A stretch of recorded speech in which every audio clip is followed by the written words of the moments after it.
دا کهاني د یو هلک او یو د داسې قبرستان و چې هغه قبرستان د 100 کالو زوړ او ډېر زیات ویران و. دلته کې یو هلک و چې د هغه نوم جواد و. هغه به په یو کمپنۍ کې د شپې ډیوټي کوله. هغه چې به کله ډیوټۍ ته تلو او راتلو نو د هغه به په دې قبرستان باندې تلو او راتلو، ولې چې د هغه لاره په دې قبرستان باندې وه. دا جواد هلک چې کله یو ورځ کار له تلو نو هغه به د ویرانه قبرستان باندې تېرېدو، نو هغه باندې ولګېدو چې د یو وړوکي ماشوم د ژړا اواز راځي.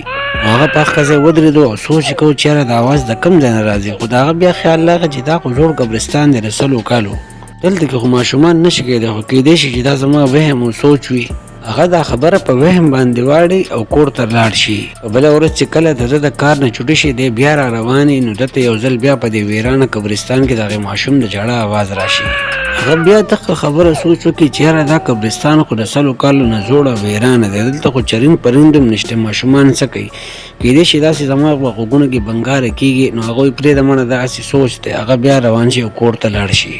کله چې یو ځل بیا د هغه د کمپنۍ نه چوټي شي هغه کور ته را روان نو هغه د دې ماشوم اواز بیا واوري. نو هغه هلته کې ودرېږي او جواد دا سوچ کوي چې یاره دا خو زما وهم نشي کېدی، ولې چې د ماشوم د دې ژړا اوازونه پرون هم راتلو، بله ورځ هم راتلو، اوس بیا راځي، نو دا خو زما وهم نشي کېدی. هغه وایي چې زه به د دې خبرې پته لګوم چې دا اواز د کوم ځای نه راځي او د چا دی، او هغه به دې اواز پسې روان شي. نو هغه د قبرستان منځ ته چې کله ورسي نو هغه وګوري چې دا اواز خو د یو وړوکي قبر دی د هغې نه راځي، او اوازونه نور هم په تیزه شو. دلته کې د جواد سره د قبر د کنلو سامان نه، نو دې دروازې طرف ته واپس منډه کړي چې په کوم ځای کې د ګورکن ناست وي، کوم چې قبرونه ګڼي.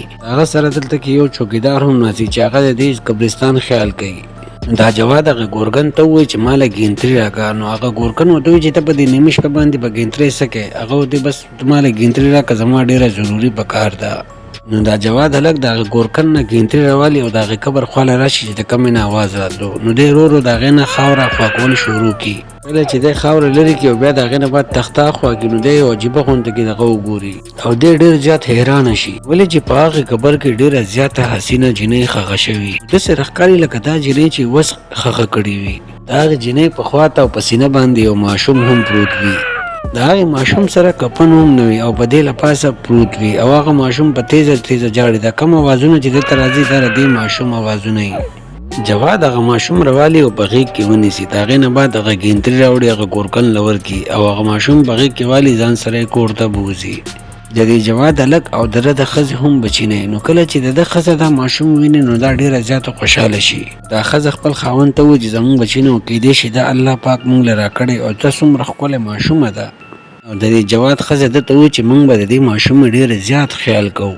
دا دواړه ولګي ماشوم اوده کړي او لاړ شي. نو په بله ورځ چې دوی د ماشوم خواله راشي دوی ډېر زیات حیرانه شي، ولې چې د جواد کله هغه ماشوم راوستی نو داسې ښکارېدو چې دی د شپږو ورځې دی، او بله ورځ چې دوی وګوري نو هغه ماشوم د شپږو میاشتو ښکاري. هغوی دا سوچ کوي چې په یو ورځ کې د ماشوم دومره غټ څنګه شو، خو بیا دواړه دا سوچ کوي کېدی شي دی چې موږ بېګا راوستی موږ صحیح لیدلی نه دی دومره یي.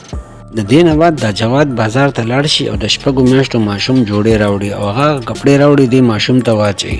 دوی ورته ډېر زیات خوشحاله، خو په بله ورځ باندې دوی عجیبه غونډه کې خبره بیا ویني چې په بله ورځ باندې هغه ماشوم د شپږو میاشتو نه بلکې د 2 کالو ماشوم راښکاري.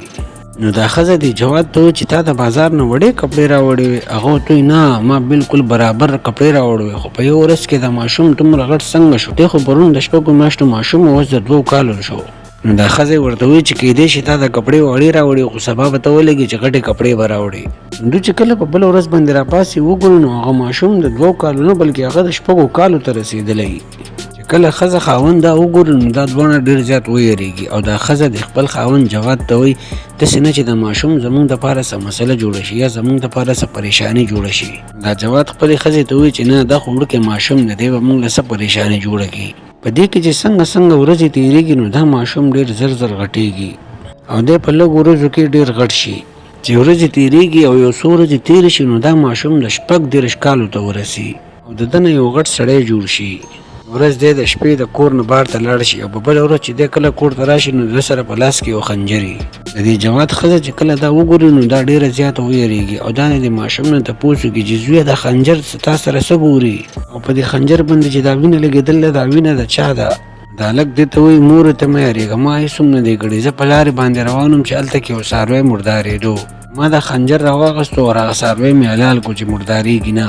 بله ورځ باندې دا هلک چې کله بیا د شپې کور نه لاړ شي او سهار کور ته راځي نو ده سره بیا یو خنجر وي او په هغه خنجر باندې وینه لګېدلې. د جواد ښځه چې کله دا هر څه وګوري نو دا ډېره زیاته وویرېږي نو دا ولګي جواد ته ټوله خبره وکړي چې دا خبره داسې ده. په درېیمه ورځ باندې چې دا سړی کله بیا لاړ شي او د دې واپس راشي د ده په خنجر باندې وینه لګېدلې نو ده نه پلار ته پوښتنه وکړي چې زویه ما ته رښتیا خبره وکړه دا ماجره څه ده.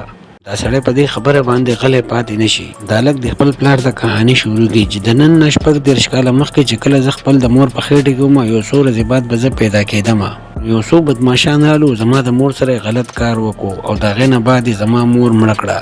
چې په کوم ورځ زما مور مړه شوه او په قبر کې ښخه کړه نو په هغه ورځ باندې زه پیدا شوم. د قبر نه بار راوتېدل زما لپاره ناممکنه وه. د هغې د وجې ما د بار راوتو دپاره د ماشوم ژړا کوله. څوک راشي او ما د دې قبر نه راوباسي. ما ته پته وه چې څوک را څوک به راځي او ما به د دې قبر نه راوباسي. نو ته په هغې لاره تېرېدې ما چې به ته لیدې نو زه به په ژړا کېدم. مسلسل چې ما ته 3 ورځې ولیدې ما وژړل نو تا زه راوباسلم. ستا په ذریعه باندې ما هغه بدماشان مړ کړو چا چې زما د مور سره غلط کار کړی او زما مور یې مړه کړې وه. ما خپله بدله واغسته او زه به اوس د دې دنیا نه واپس ځم. کله چې د جواد ښځه دا واوري نو دا ډېره زیاته خفه شي او په ژړا شي او ده ته وایي چې زویه واپس مه ځه زموږ سره پاتې شه. هلک ورته وایي چې نه زه دې دنیا ته صرف خپل د مور بدل دپاره راغلی وم او هغه ما واغستو او اوس به زه ستاسو دا دنیا پرېږدم او د دلته نه به لاړ شم. نو یو ورځ د هلک په دې غارمو کې رواني او دی ورو ورو د هغې ځینه غیب شي. که دا کهاني ستاسو خوښه شوې زموږ دا ویډیو لایک کړئ، چینل سبسکرایب کړئ او په ویډیو باندې کمنټس وکړئ. زموږ به نور هم کوشش وي چې موږ تاسو له تاریخي واقعات او ښایسته کهانیانې جوړې کړو.